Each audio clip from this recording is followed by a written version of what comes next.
What's wrong with we three kings? La la la la. OK, what we can do now is get me out some yoghurt. Nice, right, happening in the kitchen. So where does your passion for food come from? Was it family? My passion for food comes from my mother and my grandmother, who were absolute lovers of food. My mother in particular, she'd like find recipes in books and say, let's experiment. And so I would never know when I was going to be like cooking or eating something that I'd never ever tasted before. Ice and sugar just there. And take an orange with you. And it was great. And so I was exposed to lots of different kinds of foods that I would never normally expect to have. And what about you know, actually introducing that West Indian sort of influence into your food? Is that something that you've had when you were younger, now it's continued as you got a little bit older with your own children? Absolutely. Well, our kids, they're real connoisseurs of food. I mean, our kids love curry goat in particular. I went to a wedding, OK, once. It was a friend of ours' wedding, and he was marrying an Australian girl, and her folks came over from Australia, and one of her aunties went up and said, "That's lovely." It was about her third or fourth helping. She said, "I want some more. What is it?" And the woman, "It's curry goat." Yes. And she had it and walked away and she said, "You know, for a moment there, I thought you said goat." And it was goat. And it was, but it's fantastic. People don't realise it. I suppose it's almost like, you know, we refer to lamb, mutton or something like that. Yeah. A little bit stronger flavour. But it's if you very like put spices and something into it, it's really, really lovely, isn't it? Amazing. Really it's good. Absolutely amazing. Look at this. Tone, tell us what's happening here. OK, what I've done is I've kept the couscous quite plain, just with some water, hot water, and soaked it. And now what I'm putting into it is raw peas and raw carrots and a little bit of chilli, orange juice and olive oil. So we're going to get the softness of the couscous. We're going to get the burst of those beautiful fresh peas and organic carrots. We're going to keep the crunch. You're going to get lots of lovely different textures in there. Crunch, that's nice. Right. Chef, the microwave's going. Do you want to have a look at your pudding here? Yep, should be ready. OK, let's leave Tone... Oh, that's a bit hot. In fact, it was very hot. Did you burn yourself, Tone? No, it was heavy. Is it really? What's he like? Hey, let's get back to the Red Kitchen, guys. Thank you very much indeed. All sorts of activity there. It's quite interesting seeing how quickly you can cook pheasant, isn't it? Something we normally associate with roasting in the oven for absolutely ages. Not very much time to go. How are things going down here? Thanks for the beautiful voice. Yeah, it's fantastic, isn't it? What are you going to be serving up at home for Christmas? Do you take it from work or do you cook at everything? Do you get in the kitchen? I tend to, because right up until Christmas Day, we are absolutely rammed. You know, it's a festive season, so busy for us. But yeah, I get my hands dirty on Christmas Eve and bring it home. And I always do a cheap sort of turkey. So we blanch our turkeys beforehand with the legs off. Oh, yeah? It only takes 2 hours to cook them in the morning. So you can have a lie-in after you've had a few drinks. And how do you blanch them, Chef? Give us an idea. What do you do? I make a stock, either chicken stock or turkey stock. Put some wonderful flavours in there. Good sort of mirepoix, so onions, carrots, that kind of thing. Yeah. And then what we do is we just simply sort of dunk it in. I mean, the turkeys, depending on the size, obviously, we just sort of blanch it to sort of about 8 minutes in there. Yeah. And that cuts down on the cooking time, you know, unbelievable. Literally cuts it in half, doesn't it? Absolutely. Then you whack it in the oven and roast it like you would normally would. Yeah. What have we got here? A bit of soup going on there? Well, I'm making a sauce out of this. Yeah. So this is the roasted parsnips, bit of curry, bit of thyme, garlic, onions, the sweet potatoes. Yeah. Just cooked it out until all the flavours start releasing.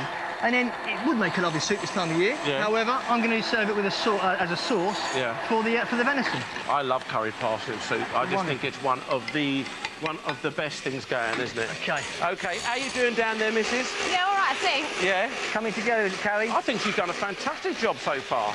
It's all happening down here. This is the beautiful sauce. Look at that. Sorry, OK, souffle, sweet souffle crepe, Ains. Yeah. Made a savoury crepe mix here. Yeah. OK. We made our base there, which is the red currant jelly, the cooked down parsnips, the egg whites have been whisked up, a little bit of salt in it, because obviously we're doing a sweet meringue. OK. That would be sort of adding sugar as opposed to salt. OK, Chef. Yeah. OK. So then that's all in there. So we've got red currant jelly, which I mixed with... I pureed the parsnip, then the red currant jelly, and then we've mixed them together with a little bit of corn flour. What a nice idea. And you know, parsnips are traditionally sweet, aren't they, guys? So let's not forget that. You've got the lovely sweetness enhanced with the red currant jelly. Very, very nice indeed. Good to go. OK, ready to go in there. Where's that going? You bring it down here to me, and we'll make... we'll put it in. Do the kids get involved with the old cooking at Christmas then, Carrie? Totally. Yeah, I really believe, like my mum was always one of those scary chefs that... whenever you cooked, it was like everything was such a big deal. 2 minutes to go. But she really taught me how to cook pastry and cakes. Yeah. So I think it's important that all children should learn those basics. Yeah. So my kids already know how to cook pastry and cakes. And very briefly, the best present David's ever bought you for Christmas? Do you know, our best Christmas ever was weirdly about 15 years ago when we were very poor. Yeah. And one day I woke up and it was in September and I said, it feels like Christmas today, it's kind of cold. And David said, why don't we have Christmas? And we said, OK, we've got £1 each, let's go shopping. We went shopping separately, and 3 hours later we reconvened. Yeah. And he bought me a mistletoe candle and he'd written me a song. Oh. And it was just so lovely, and I cried. Ah, and he won you over at the same time. Well yeah, we have been married for a while, though. I know, after all these years. Stayed it. Very nice indeed. OK, let's give you something to... where's that? You want to get those little crisp out, I think? Yeah, would you get those crisp out and just drain them for me? That'd be great. That's OK, be very careful. In you go. Let's leave the chefs to get on with it, ladies and gentlemen. You know what's coming up. Great job. Doing a great job. If you could... OK, very little time now, guys. We're talking seconds here. Seconds. Let's have that. That's it. Are they drained? All that sauce all the way over there, make it look really... 45 seconds. What am I saying here? What am I saying? Drain with a little bit of kitchen paper. Okay. Drizzle. Not love. Drizzle. How's it going, Rich? I'll have them back. All right, Tobin, yourself? Yeah, we're there, man. I'm not. OK, 30 seconds, guys. Very little time now. OK, can I have those parsnips now? I really need those parsnips now. Yeah. Where's the sauce? OK. Where do you want them? OK, I'll pop that medicine. Come on, let's speed this up now. Audience, here we go. 10, 9, 8, 7, 6, 5, 4, 3, 2, 1.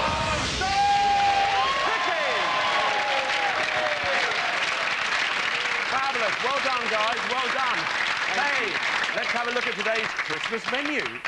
In the Green Kitchen, Tony and David have prepared pan-fried pheasant breast with a creamy mustard sauce, roast pheasant petit pois flamande with carrot game chips and a red wine jus, orange-scented couscous with carrots, peas and chilies, and finally, carrot, orange and yoghurt drizzle cakes. Ooh la la! Whilst over in the Red Kitchen, Richard and Carrie have prepared venison au poivre with buttered curly kale and curried parsnip sauce, followed by roast venison on a bed of thyme-scented crushed sweet potato with parsnip crisp and chocolate red wine sauce, and finally, red currant and parsnip soufflé crêpe. I don't blame them. It all sounds so lovely, and hopefully we're getting you into the Christmas mood too. OK, man, you've been waiting very patiently. David, pick up your cutlery, have a bit of a go, tell us what you think.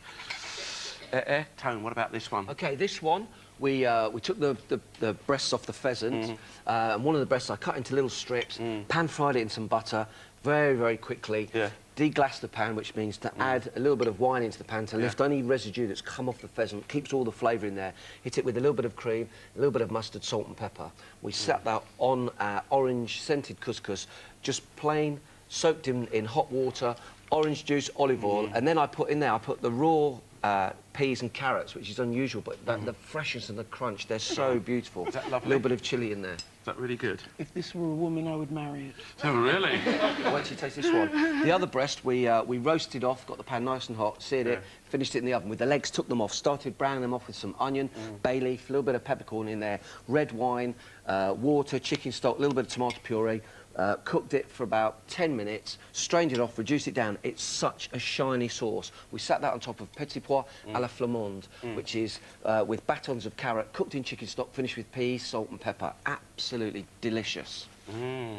But now... Go on then, straight into there. Go on, David. David made this cake, and he couldn't believe the time that he made it in. And this was a very simple recipe we did. 2 ounces of butter, 2 ounces of sugar, 2 ounces of self-raising flour, 1 whole egg and an egg yolk, grated carrot.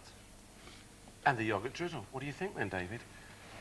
You know, it's Christmas, right? And this will make you believe there is a God. When you eat this up, you got to know. This is just like I've died and gone to heaven. Please come round to my house on Christmas Day. Lovely. Go on, you guys enjoy. Give him a round of applause, ladies and gentlemen. Fantastic. Thank you.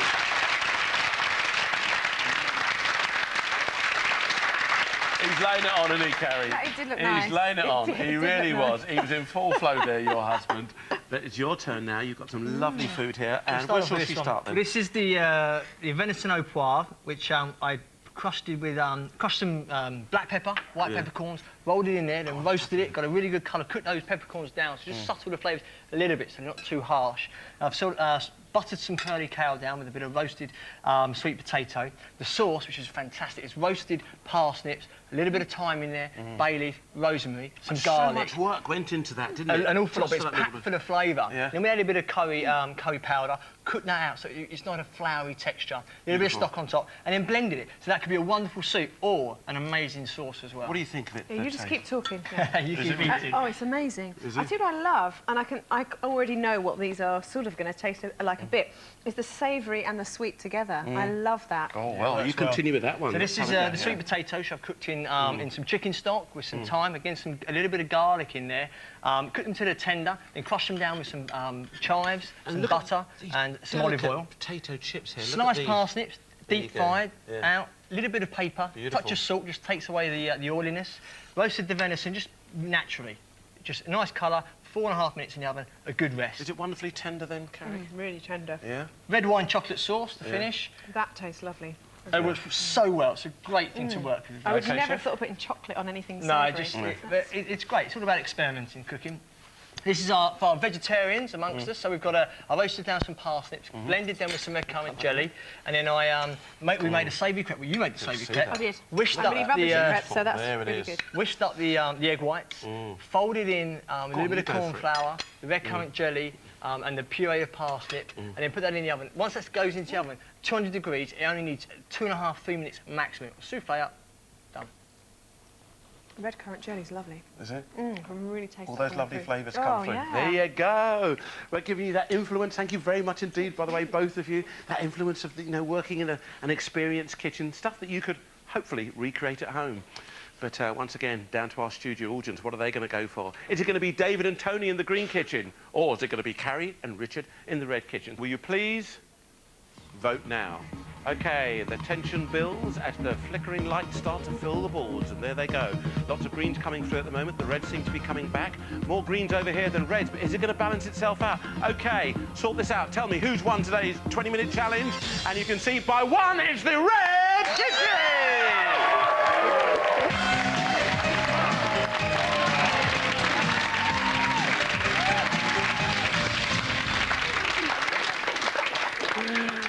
One in it.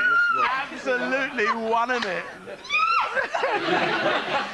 Get one of these. Oh, lovely. I got the apron, which is just as well, considering you never wore one. I'm bitter. I wanted to win. I know, but sometimes you've got to compliment the wife and Richard, of course. Well done, both of you. And Carrie, I've got to say, we'd like to donate something towards your favourite charity this Christmas, which is? NACC. NACC, lovely. Thank you very much indeed. Have a great Christmas family. Really mean that. Wonderful, Jeff. Well, I've got to say, it's a tie now, David. It really is a tie, so we'll have to invite you and Carrie back. But in the meantime, have a cup of tea in your ready, steady cook mug. Thank you. There you go. Goes down the market, I'll tell you. Well done, Tone. Thanks, mate. David, Don't worry, it'll be on eBay tonight. Yeah. I'll just put it on eBay, I'll sort you out. We've got more fabulous Christmas food coming your way, ladies and gentlemen. Yeah, the quickie bags on the way, but in the meantime, let's say a very big thank you to our vocal heroes here. They've been great this afternoon, haven't they? Carrie and, of course, David Grant. Thank you, guys.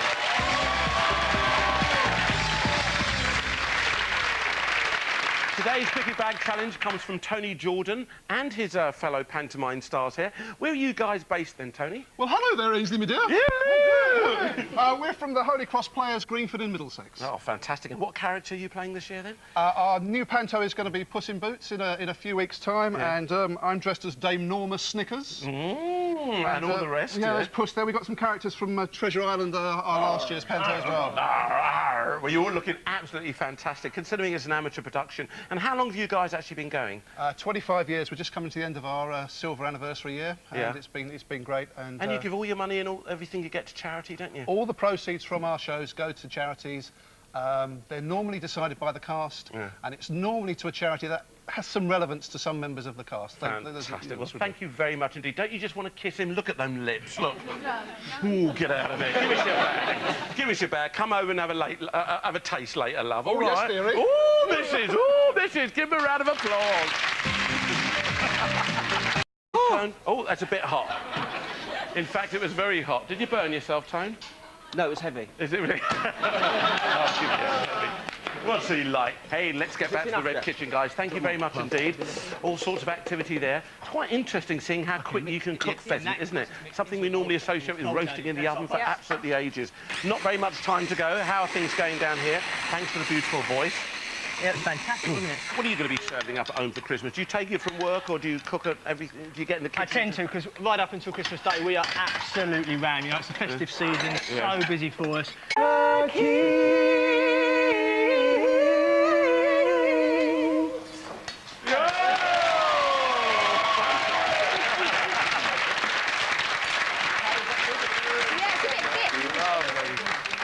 What's wrong with we three kings? La la la la. OK, what you can do now is get me out some yogurt. Look nice, nice happening in the kitchen. So where does your passion for food come from? Was it family? My passion for food comes from my mother and my grandmother, who were absolute lovers of food. My mother in particular, she'd like find recipes. And something into it. It's really, really lovely. It's amazing. Really good. Absolutely amazing. Look at this. Tone, tell us what's happening here. OK, what I've done is I've kept the couscous quite plain, just with some water, hot water, and soaked it. And now what I'm putting into it is raw peas and raw carrots and a little bit of chilli, orange juice and olive oil. So we're going to get the softness of the couscous. We're going to get the burst of those beautiful fresh peas and organic carrots. We're going to keep the crunch. You're going to get lots of lovely different textures in there. Crunch, that's nice. Right. Chef, the microwave's going. Do you want to have a look at your pudding here? Yeah, should be ready. OK, let's leave... In particular. I went to a wedding, OK, once. It was a friend of ours' wedding, and he was marrying an Australian girl, and her folks came over from Australia, and one of her aunties went up and said, "That's lovely." It was about her third or fourth helping. She said, "I want some more. What is it?"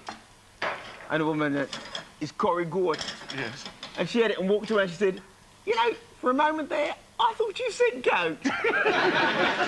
And it was goat. And it was, but it's fantastic. People don't realise it. I suppose it's almost like, you know, we refer to lamb, mutton or something like that. A little bit stronger flavour. But It's if you very like the mutton. spices In books and say, let's experiment. And so I would never know when I was going to be like cooking or eating something that I'd never ever tasted before. Ice and sugar just there. And take an orange with you. And it was great. And so I was exposed to lots of different kinds of foods that I would never normally expect to have. And what about you know, actually introducing that West Indian sort of influence into your food? Is that something that you've had when you were younger, now it's continued as you got a little bit older with your own children? Absolutely. Well, our kids, they're real connoisseurs of food. I mean, our kids love curry.